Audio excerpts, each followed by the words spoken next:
You enter the marble hall smiling, carrying a briefcase of promises, and every flag above you flutters like a quiet warning you pretend not to read. They call it safety with clean voices, yet you hear a ledger opening somewhere, its pages breathing like lungs that will soon demand repayment. Your allies offer pens instead of handshakes, and you sign as if ink were harmless, not a thin chain wrapped gently around your wrist.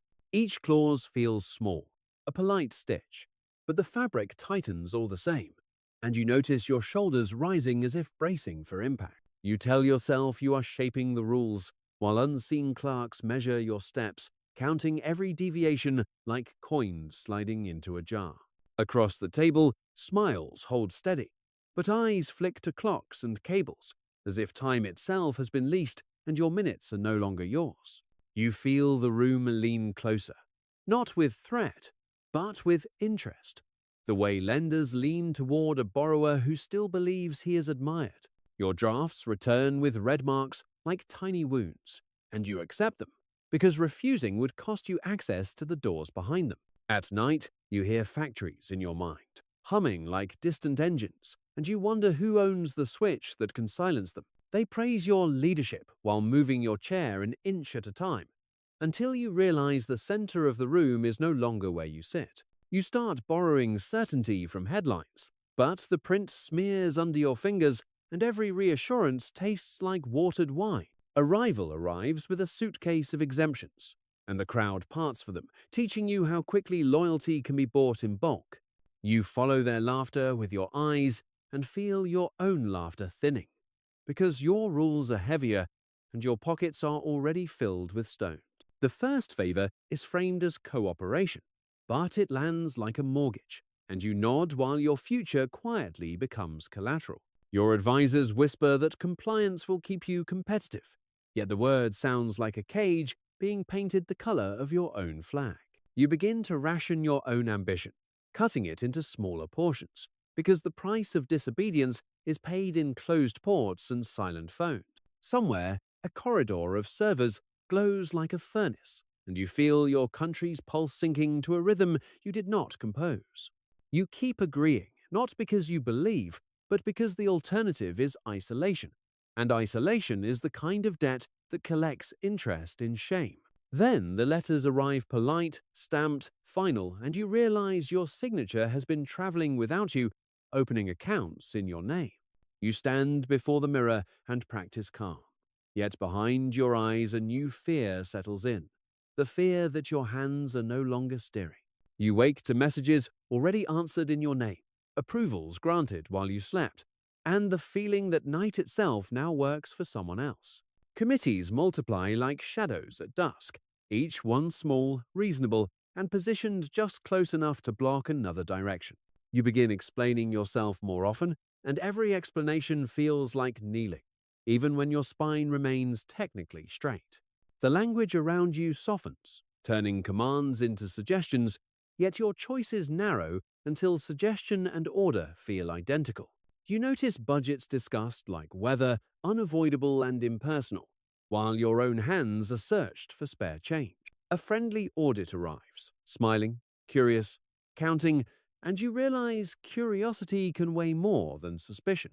Your independence becomes a phrase used in speeches, repeated loudly as proof precisely because it no longer needs to be true.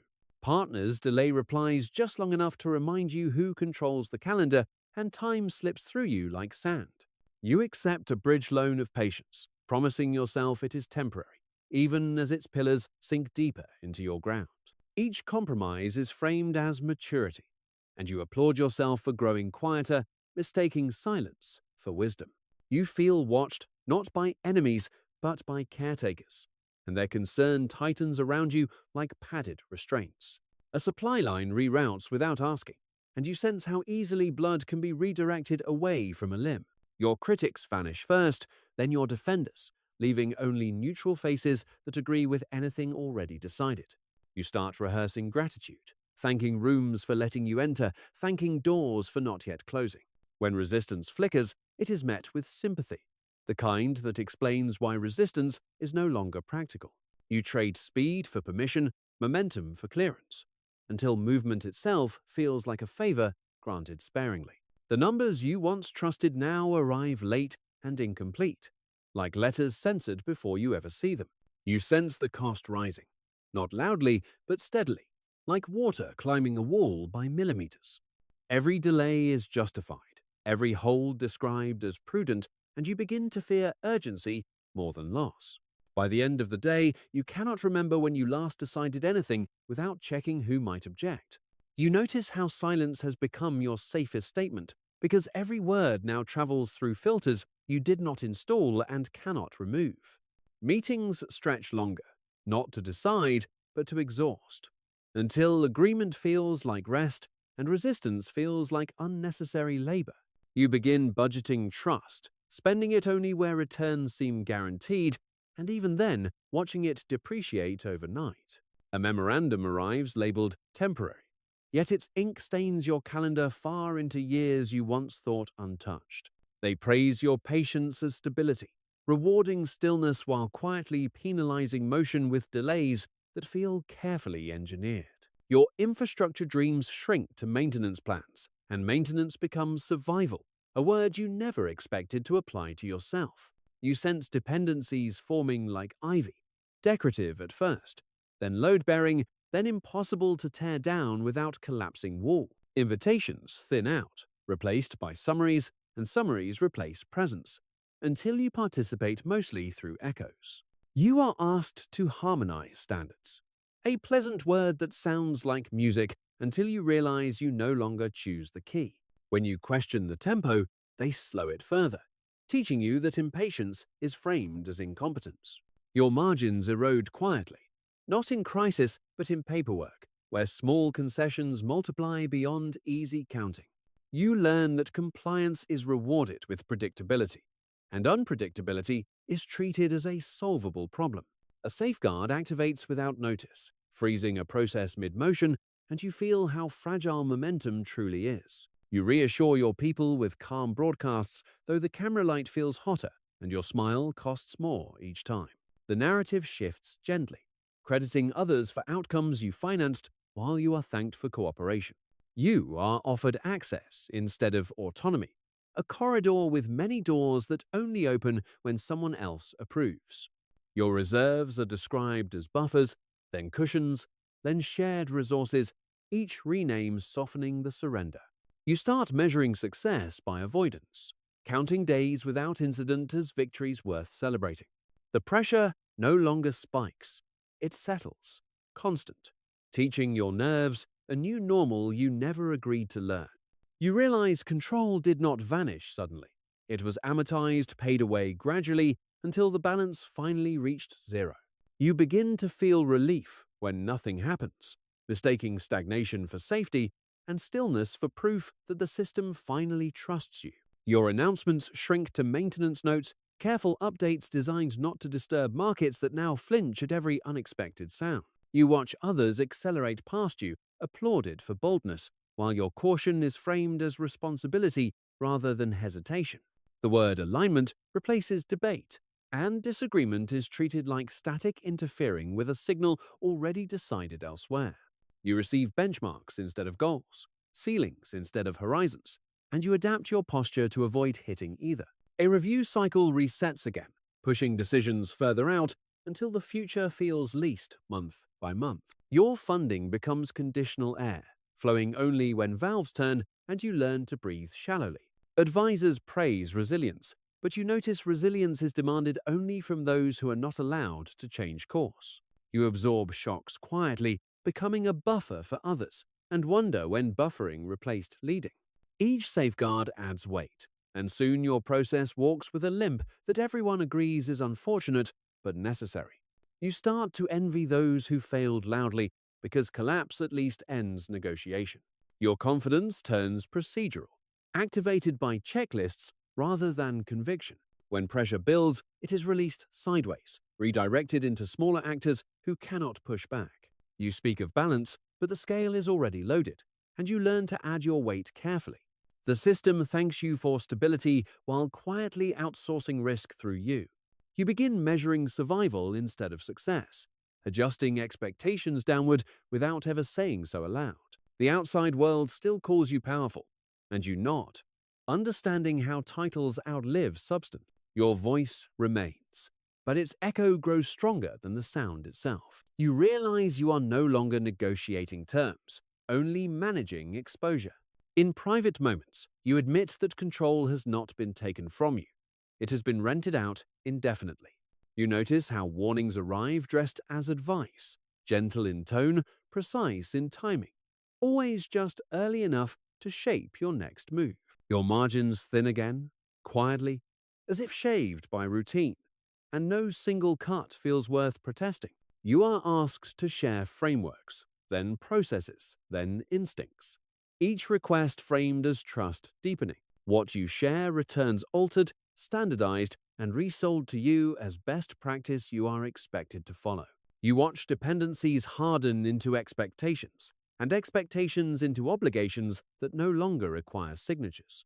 When you hesitate, reminders appear, citing precedents you helped establish when you still believed you were leading. Your flexibility becomes elasticity, stretched until returning to shape feels unlikely. You are praised for transparency while being studied like a specimen pinned beneath soft light. Decisions are pre-aligned before you arrive, leaving you to bless outcomes already locked. You feel relief when disagreement is absent, then shame for feeling relieved at all. The cost of reversal grows abstract, described in tones that suggest catastrophe without naming it. You sense that leverage has shifted, not away from you, but around you, like furniture rearranged overnight. Your role becomes interpretive, translating intent rather than forming it. You are invited into coalitions where unity is praised and exit is never mentioned. Risk migrates inward, settling in your balance, while rewards drift outward with applause. You begin timing courage carefully, spending it only when consequences seem survivable. Each safeguard introduced in your name binds you tighter, justified by the fear of what you might do otherwise. You feel yourself becoming the reason cited for limits placed upon you. Control now feels theoretical, something discussed rather than exercised. Late at night, you accept that dependency has matured into habit, and habit rarely asks permission. You sense impatience in the air, not with you personally, but with the idea that you might still choose differently. Conversations begin ending for you, summaries arriving before discussions have properly started.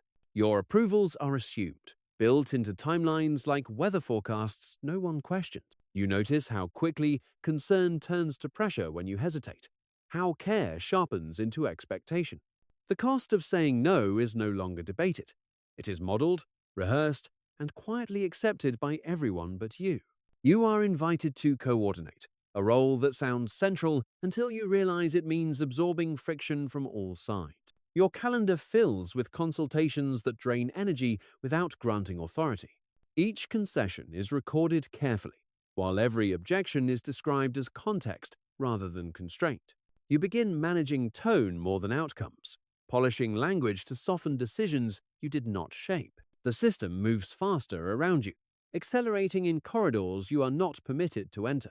You watch leverage convert into obligation, step by reversible step, until reversal is no longer discussed. Even victories arrive diluted, shared widely enough that no one can say who earned them. You are thanked for restraint, a compliment reserved for those expected to endure. Your autonomy survives mostly in footnotes, preserved as principle while absent in practice. You find yourself defending processes you once questioned because questioning them now would expose how little room remains. The pressure no longer argues. It waits, confident that time is aligned against you. You sense a narrowing future, not imposed abruptly, but guided patiently toward fewer options. Control becomes ceremonial, exercised in moments chosen for you. You comply not from belief, but from momentum, carried forward by decisions already moving. And finally, you recognize the trap is not force, but continuity, smooth enough to feel like choice. You feel the weight of continuity pressing forward, urging you to maintain momentum even when direction has quietly disappeared. Every system now depends on your steadiness, and breaking stride is framed as irresponsible rather than brave. You are praised for predictability, a word that once meant trust but now sounds like confinement. The boundaries around you are fully drawn, invisible yet enforced by habit and expectation. You notice how often you speak in conditional language, promising alignment instead of intent. Innovation is permitted only in margins, small enough not to disturb the center you no longer occupy. Your decisions are reviewed before they are made, their shape decided upstream. You sign documents that feel ceremonial, affirming motions already complete. The cost of reversal is now described as systemic, too large to assign, too abstract to challenge. You watch others exercise freedom you once traded for stability. The structure around you no longer needs oversight. It reproduces itself through routine. You become the guardian of a balance that never truly balances. When cracks appear, you are asked to seal them quietly, without changing the load above. Your legacy is discussed in advance, drafted by committees who speak as if the outcome is settled. You are told history will be kind, a promise that sounds like distance rather than comfort. Control survives as memory, recalled fondly but rarely invoked. You continue moving because stopping would expose how far the current would carry you back. The future arrives pre-formatted and you adapt yourself to fit its shape. You realize collapse does not require failure, only the absence of refusal. And in that realization, you feel the final narrowing, the quiet end of leverage. You reach the end without an ending, still standing, still moving, unsure when motion replaced command. The world around you hums smoothly, proof that nothing broke loudly enough to draw alarm.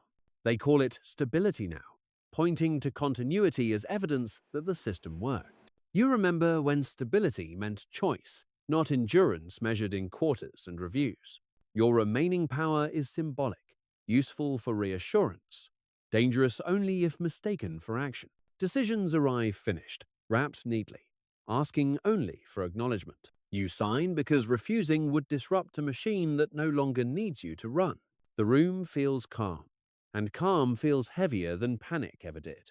You are praised for maturity, a word that explains why no one expects resistance anymore. The last alternatives fade quietly, not defeated, just unmentioned. You realize dependency did not conquer you. It waited for you to internalize it. Control dissolves into procedure, authority into process, leadership into maintenance. What remains is obligation without leverage, responsibility without direction. You stand as proof that collapse can look like order. The battlefield is invisible now, fought in calendars, standards, and assumptions. No banners fall, no sirens sound, and that is precisely why it holds. You understand too late that surrender required no signature. It required only consistency. And so the world moves forward, regulated, aligned, efficient. You remain inside it, present, solvent, and no longer in control.